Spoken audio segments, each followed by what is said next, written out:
Assalamualaikum warahmatullahi wabarakatuh. So now I'm gonna explain on the types of cybersecurity threats from the application and data infect. So this is some of the examples from the infection of the data and application. So the first one is the malware. The second one is the denial of service, or called as DDoS. And the third one is SQL injection. And the fourth is man in the middle, which is or called as MITM. So I'm going to briefly explain on malware first. So malware is actually a software designed to interfere with a computer's normal functioning. Malware is a blanket term for viruses, trojans, and other destructive computer programs, threat actors, used to infect systems and networks in order to gain access to sensitive information.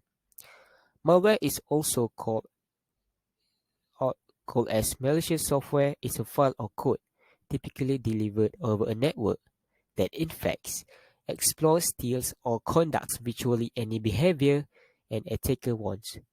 And because malware comes in so many variants, there are numerous methods to infect computer system to vary in type and capabilities. Malware usually has one of the following objectives.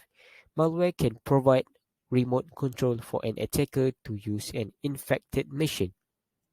And then it also can send spam from the infected machine to unsuspecting target.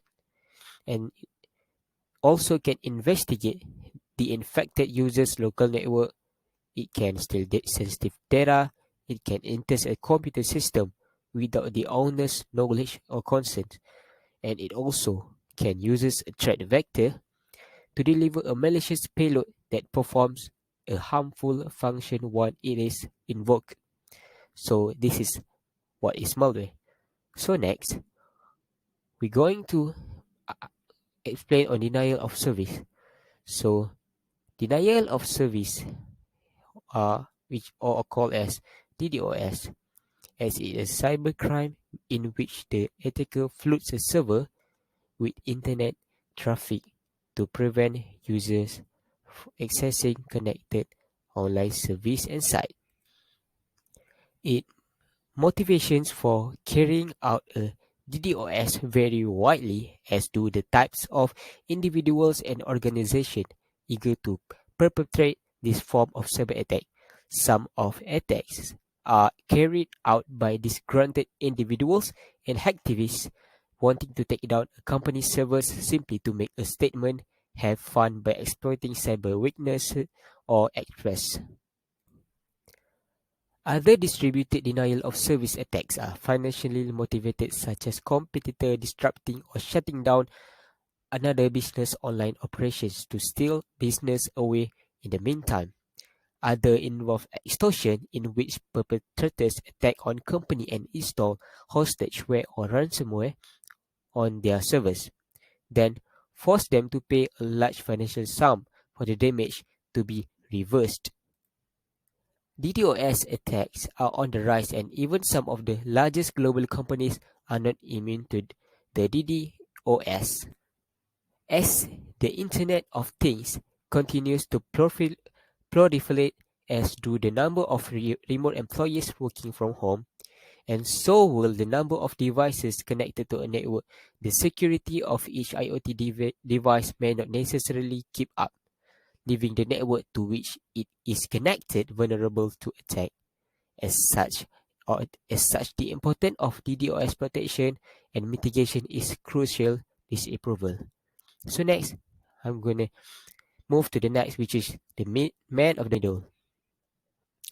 So what is man of the middle?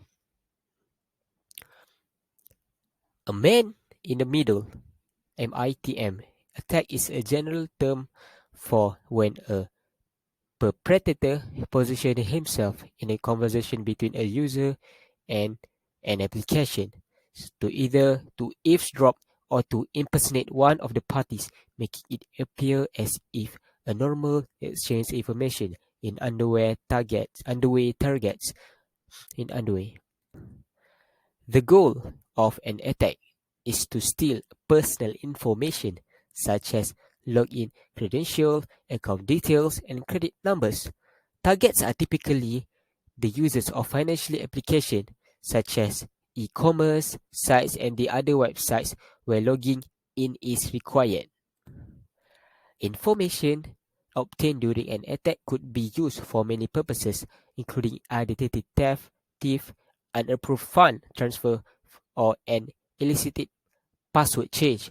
Broadly speaking, a man-in-the-middle attack in attack is the equivalent of a mailman opening your bank statement, writing down your account details, and then resealing the envelope and delivering it to your door.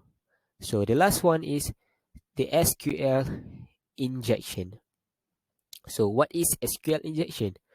A SQL injection attack consists of insertion or injection of a SQL query via the output data from the client to the application.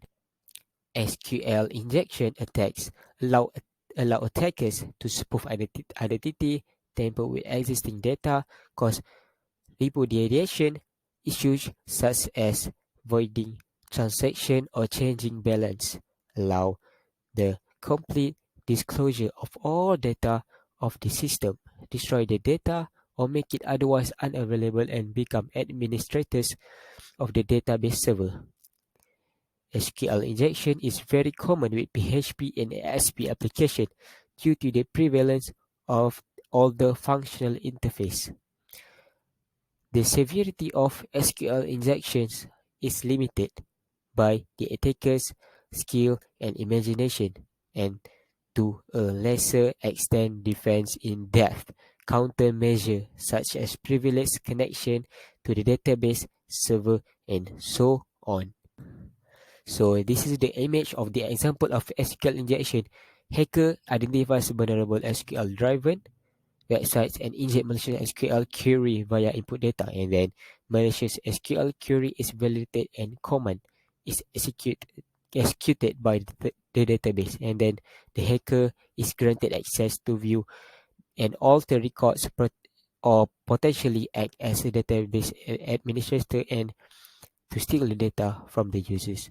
So in general, consider SQL injection a high impact severity. So I think that's it from me. Thank you so much.